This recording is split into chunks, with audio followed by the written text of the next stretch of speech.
Sí, los Patreon han vuelto a pronunciarse y ahora toca hablar sobre esas historias que narran cómo la humanidad se fue conduciendo a sí misma a situaciones catastróficas y deprimentes que aparentan ser irresolubles y que se parecen sospechosamente a la realidad. Un tema muy alegre por lo que ven.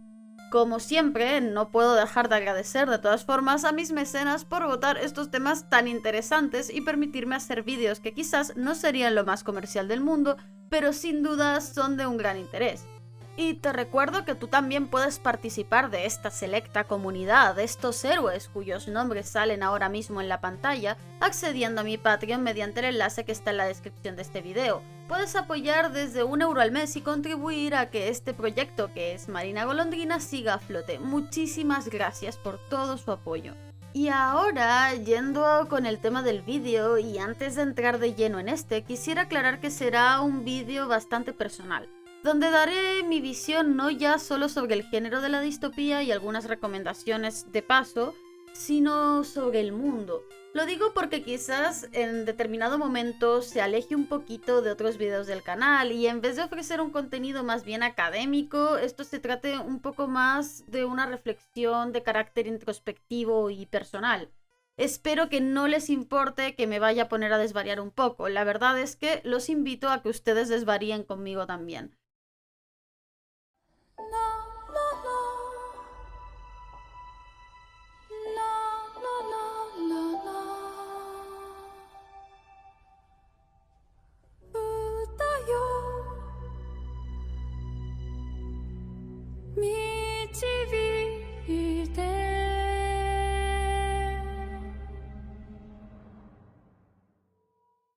Y ahora considero que para comenzar, de todas formas, es necesario responderse: ¿qué implica la distopía como género exactamente? Y dado que este género nace en oposición a otro, ¿qué es la utopía? ¿Y qué es el relato utópico?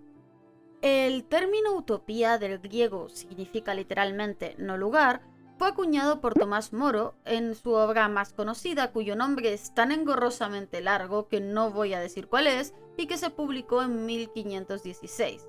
En este libro, que es de carácter filosófico antes que narrativo, uno de los personajes habla sobre un país, una isla llamada Utopía, en la cual, en contraste con los países europeos de la época, se regían con un sistema democrático para designar a sus autoridades y los bienes eran de propiedad común, no existiendo la noción de propiedad privada.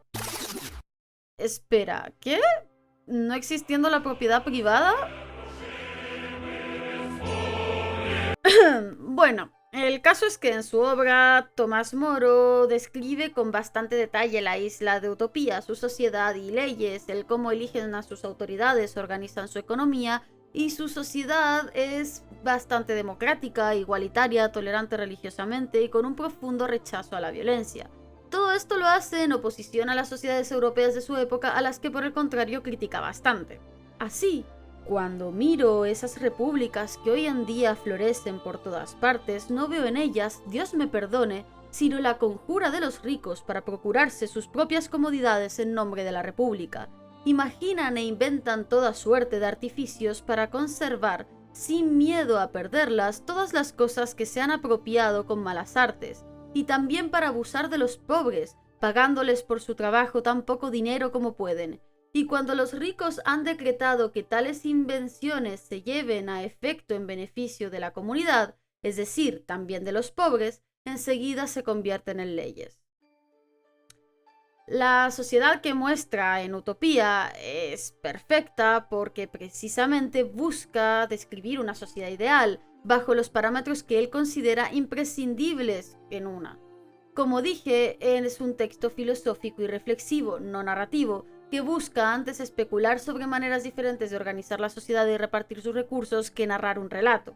Con el tiempo, sin embargo, utopía ha acabado por significar en el lenguaje popular un sinónimo de metas idealistas e imposibles, al punto de que se utiliza de hecho para desechar o despreciar ciertas ideas. ¿Cuántas veces no hemos oído que alguien diga que una cosa es imposible porque es utópica? A pesar de que no parece que esto fuera la intención de Tomás Moro, que más bien parece estar haciendo una propuesta que recreándose en una ensoñación sin base real. Esto es importante porque, contrariamente a lo que podamos pensar, sí que existen relatos utópicos en la narrativa, que concretan este tipo de sociedades no como aspiraciones imposibles o metas inalcanzables, sino como realidades tangibles.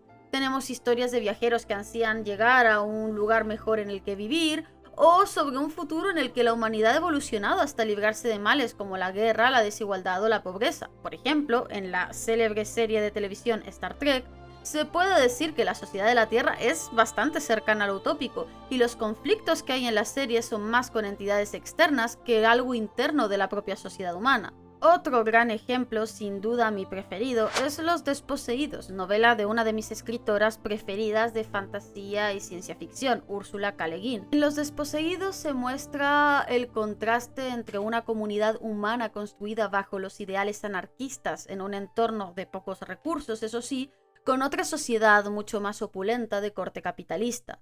La novela rescata la idea de utopía con toda la intencionalidad, pero a la vez trata la idea con la suficiente ambigüedad como para que resulte profunda, reflexiva y no ofrezca una respuesta fácil o premasticada al lector. Por tanto, más allá del texto filosófico, la literatura, y cuando digo literatura me refiero a toda clase de medio narrativo independientemente de cuál sea, cuenta con este tipo de relatos, especialmente la ciencia ficción temprana que todavía se atrevía a mirar el futuro con optimismo.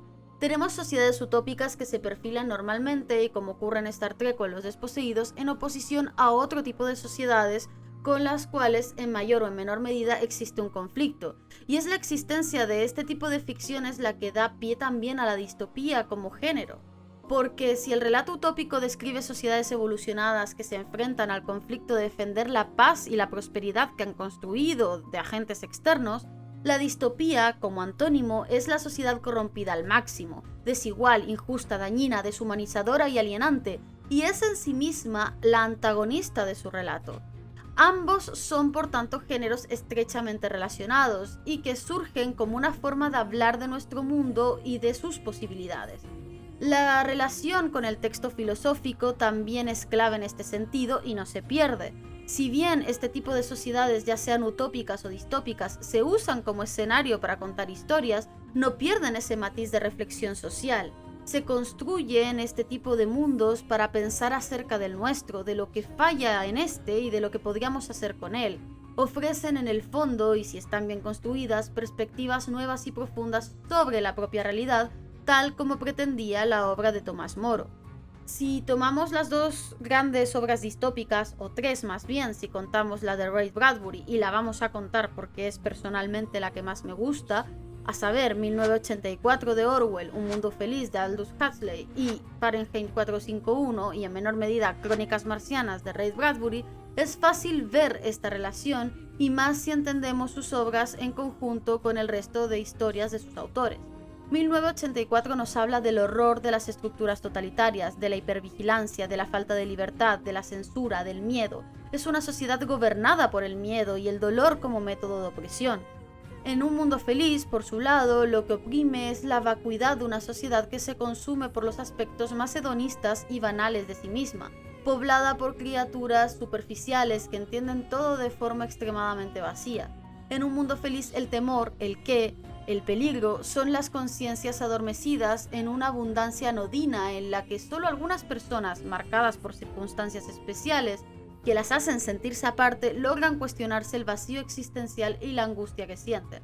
En el caso de Fahrenheit 451, a caballo entre ambos mundos, se nos habla de la pérdida de la sensibilidad, de los sentidos adormecidos y de la destrucción de todo aquello que despierta el sentir y la conciencia, que Bradbury identifica con el arte, especialmente la literatura, como elementos disonantes y peligrosos en una sociedad que debería permanecer anestesiada.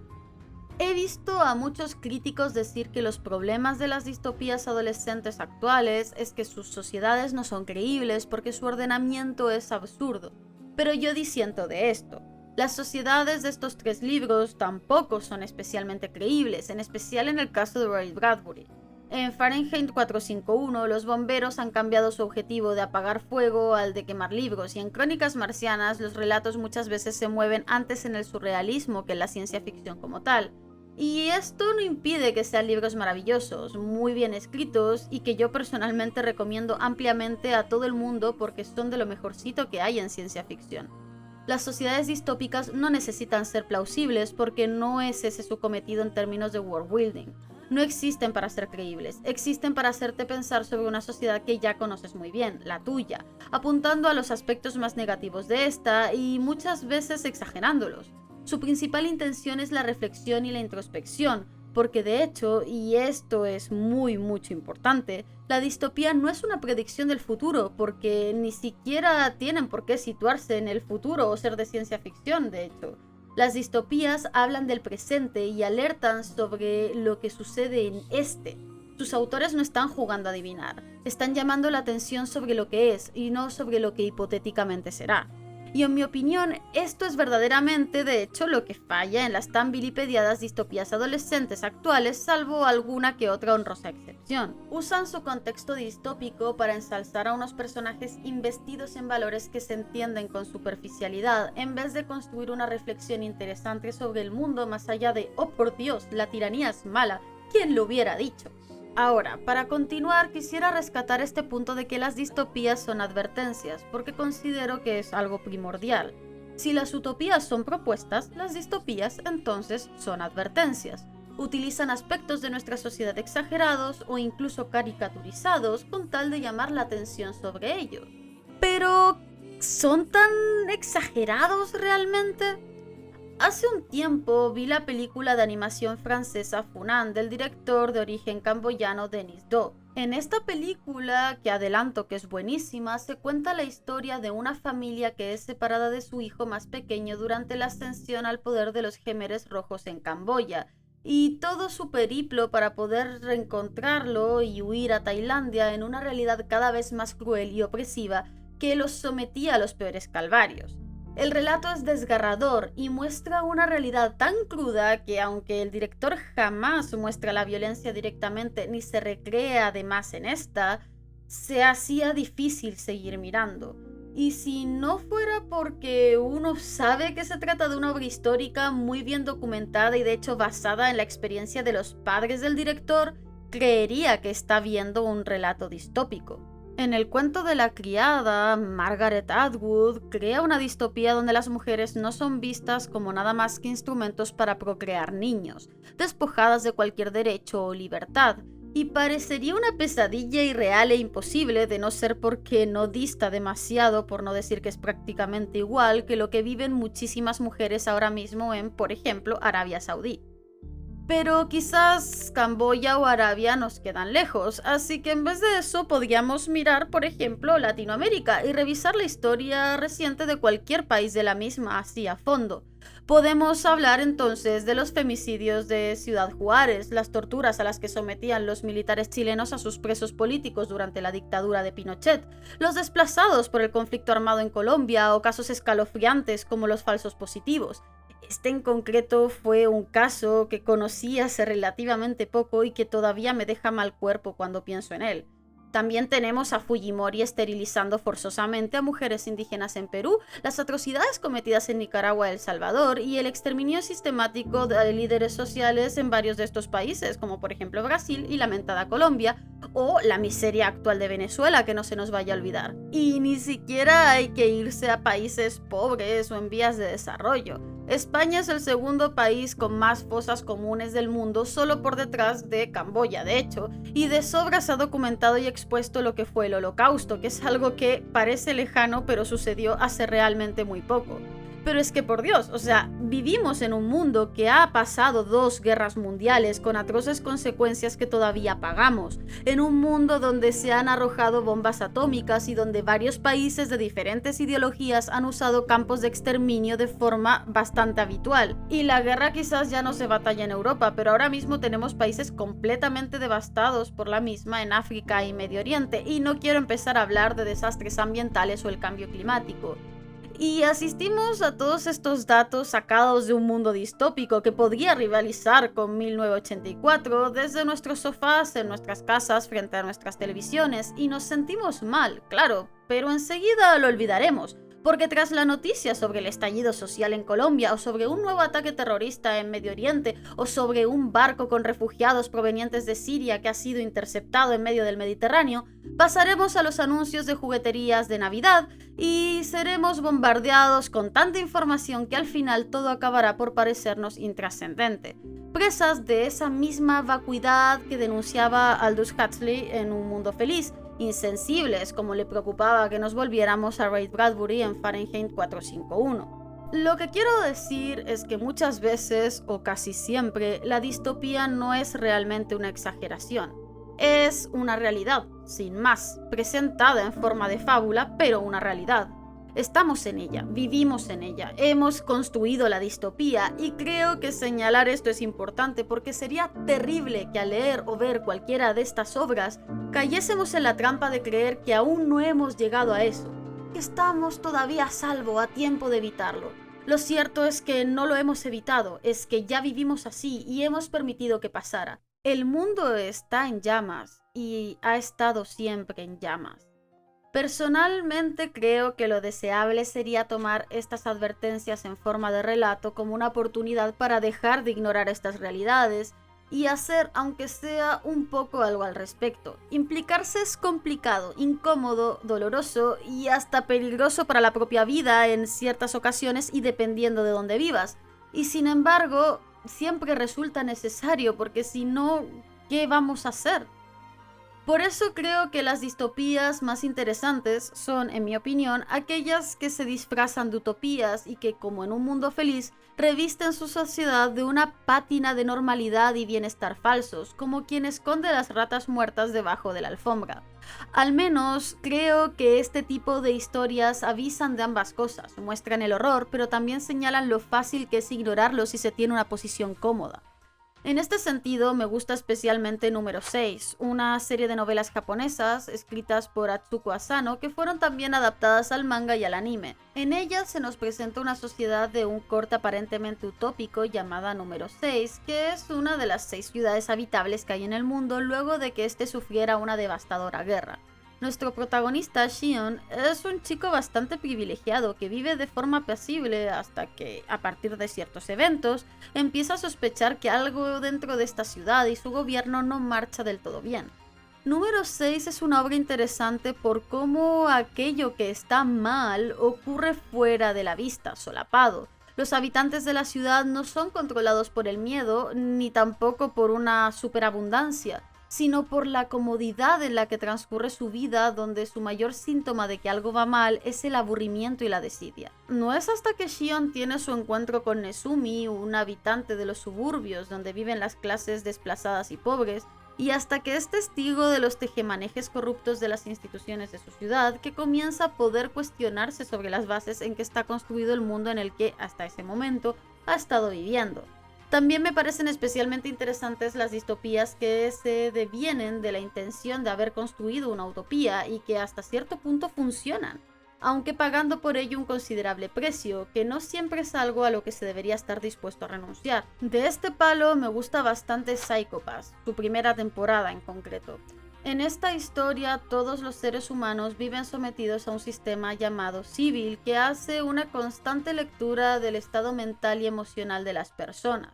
Este sistema detecta entonces a los potenciales criminales antes de que vayan a cometer sus delitos o mientras los están cometiendo, de forma que la policía actúa de una manera en teoría preventiva y no reactiva. Sin embargo, esto plantea toda una serie de preguntas a las cuales Akane, un oficial de policía y nuestra protagonista, tendrá que responder.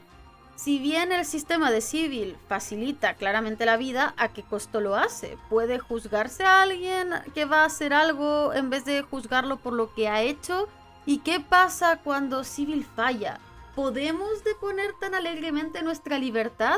Y quizás lo más importante de todo, ¿no es este mismo sistema y su constante presión la que esté causando que varias de estas personas se quiebren al punto de volverse criminales? Siento que ambos caminos nos apuntan hacia lo verdaderamente crucial. ¿Qué hacer con la distopía real en la que vivimos? ¿Cómo vamos a hacerle frente? Y en el caso de querer acabar con ella, ¿cómo y para sustituirla con qué? En el primer caso es una invitación a dejar de hacer la vista gorda frente a lo que ocurre a tu alrededor solo porque es más fácil no verlo. Y en el segundo es una invitación a reflexionar sobre cuánto estás dispuesto a entregar con tal de lograr la paz y si una paz obtenida desde la coacción puede considerarse realmente una conquista deseable. De todas formas, antes de ir cerrando, me gustaría plantear una reflexión más. Con todo esto que estaba diciendo de que la distopía es real, no quiero parecer pesimista o transmitir un mensaje pesimista. No se trata de eso, sino de la necesidad de aterrizar sobre el mundo en el que estamos parados. Pero así como se estableció que la distopía alertaba, también se estableció que la utopía proponía. El relato utópico sigue estando ahí y fuera de estar vacío o ser superficial, constituye un verdadero campo de exploración creativa y reflexión, y al mismo pertenecen algunos de los clásicos de la ciencia ficción. Escribir sobre utopías realizables, sobre los conflictos que tendrían que enfrentar o sobre su posible funcionamiento, es también pensar sobre no solo cómo el mundo podría ser mejor, sino sobre cómo podríamos hacer que lo sea realmente y cómo volver estas mejoras algo realizable. Hace un tiempo, no mucho la verdad, surgió una corriente literaria llamada Hope-Punk, nombrada por la escritora de ciencia ficción Alexandra Rowland, que, más tarde de acuñar el término, escribió un ensayo titulado Un átomo de justicia, una molécula de compasión y el imperio de las hojas desenvainadas, que se convirtió en un manifiesto fundacional para esta corriente. La idea del Hope-Punk es que es una corriente literaria de fantasía y ciencia ficción que reivindica frente a la proliferación de la literatura como el Grimdark, donde el tono es esencialmente pesimista y pareciera no existir la bondad de los personajes, un enfoque optimista y luchador. La posibilidad y hasta necesidad de hacer literatura que presente personajes que incluso en la adversidad y en las situaciones más precarias deciden hacer lo correcto porque es lo que toca hacer. Esto no quiere decir que sean mundos felices donde todo La idea es que ser bueno en un mundo marcado por la crueldad es un acto prácticamente político, de rebelión, pero es una bondad con rabia, combativa, que no se deja estar. Seguro que con esa descripción muchas obras se le vienen a la mente. A mí, por ejemplo, cuando di con el término por primera vez, sentía que gritaba One Piece por todos lados. Y es que quizás siento predilección por este tipo de enfoque, tanto en la ciencia ficción como en la fantasía, pero muchas de mis historias favoritas de ambos géneros en cualquier medio calificarían completamente aquí. Por supuesto, las distopías muchas veces también son relatos Hope-Punk. De hecho, la mentada número 6 es completamente una historia Hope-Punk de la cabeza a los pies, donde los personajes, ante lo peor, eligen ser lo mejor, porque es algo que le deben al mundo y que se deben a sí mismos, a pesar de que no siempre pueden actuar con nobleza y a pesar de que están profundamente enojados y sienten rencor. Deciden que van a ser buenas personas porque eso es lo revolucionario en su contexto. Y creo que ese es el enfoque y es lo que me gustaría transmitirles a ustedes. Es al menos lo que yo creo y los parámetros bajo los que pretendo vivir, o en palabras de la propia Rowland en su manifiesto.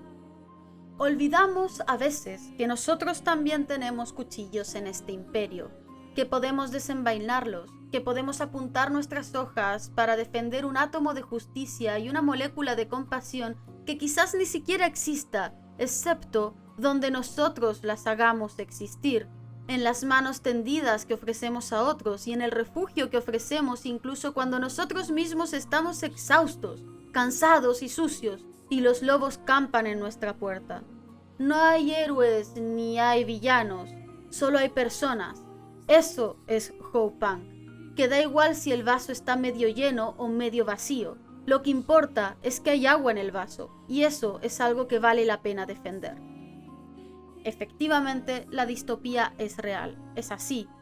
Pero parafraseando la famosa frase de Gilbert Keith, los cuentos de hadas no sirven para decirle a los niños que los dragones existen, porque eso lo saben perfectamente. Existen para decirles que los pueden vencer. Vivimos en una distopía. La pregunta es si la vamos a aceptar mansamente mientras lloramos por lo que no tiene solución y escapa a nuestro control personal, o si vamos a rebelarnos porque antes que la desesperación viene la rabia y la rabia, cuando es justa, es un excelente motor. Probablemente no matemos al dragón, pero ¿qué más da? Que no quede por intentarlo. Quizás entre todos algún día el dragón caiga. Yo al menos quiero luchar como pueda porque rendirse es demasiado desolador y como no nací con una espada entre las manos, lo haré con las uñas y enseñando los dientes porque es la única forma que conozco para pelear. Aunque me equivoque, aunque ruede por el suelo y me ensucie, no me importa ensuciarme. No soy una heroína, no necesito estar impoluta. Me puedo permitir un poco de barro. Muchas gracias por llegar hasta aquí y espero que este video les haya gustado. Creo que esa es mi invitación para el video de hoy, que cada uno encuentre su forma de enfrentar la distopía.